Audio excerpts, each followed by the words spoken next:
Hi guys, this is Mr. Thompson, and we're going to wrap up Unit 10 with this video right here. We're going to talk about solubility curves and a few more vocabulary terms. So let's just jump right into that. Let's get started talking about solubility curves.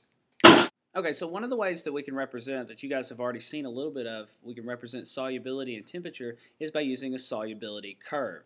Now, I know this looks really busy. It's got a ton of information in it. It's actually not as bad as it looks once you get used to it. So let's look at some of the attributes of this solubility curve.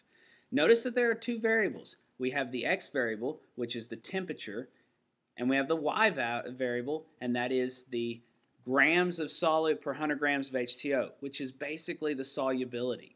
Okay? In other words, this is how many grams of something we can dissolve in 100 grams of water. Okay? So here is your independent variable, that's the x, and your dependent variable, that's the y-axis, all right? So if I were to take a look at this point that I've marked right up here, this is on the curve for potassium nitrate, all right?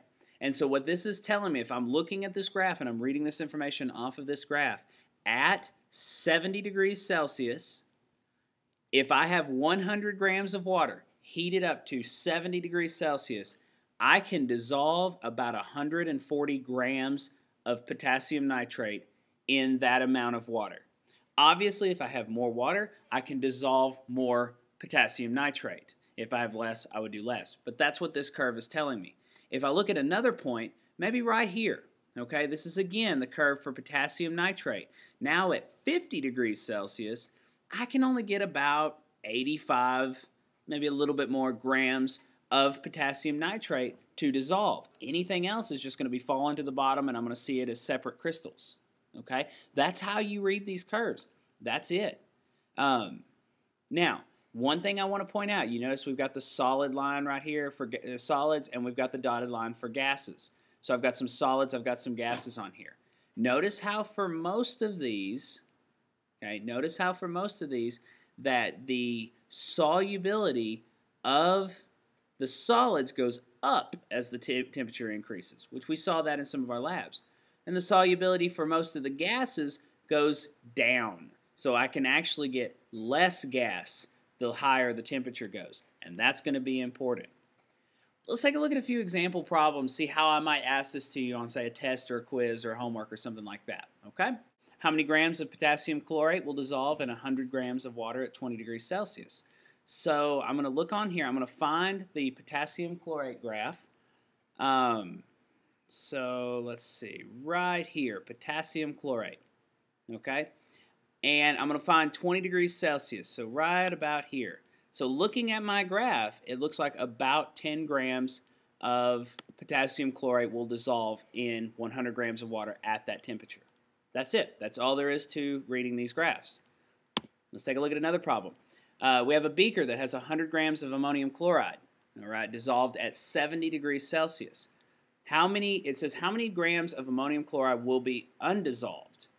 Okay, well, if we find ammonium chloride right here, and I go to 70 degrees Celsius, that's my point right there, all right, this tells me that only 60 grams of ammonium chloride will actually dissolve at that temperature. Well, if 60 grams will dissolve, how much does that leave that won't dissolve? 40 grams will be undissolved. Okay? One more example problem. Which solid has a solubility curve that resembles the behavior of gases? Well, remember the solids on this one are the solid lines.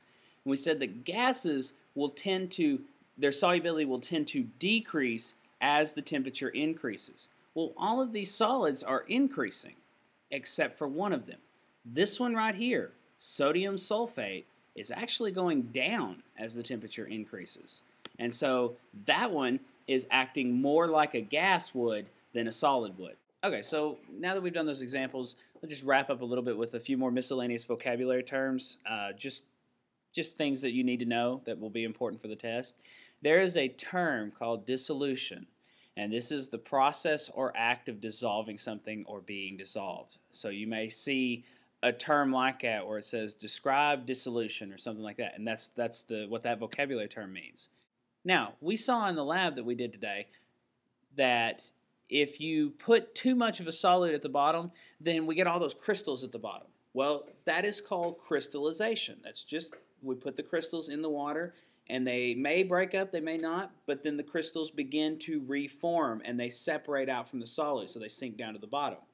Now, if the rate of dissolution and crystallization are equal, if both of those rates are the same, then that solvent is said to be at equilibrium.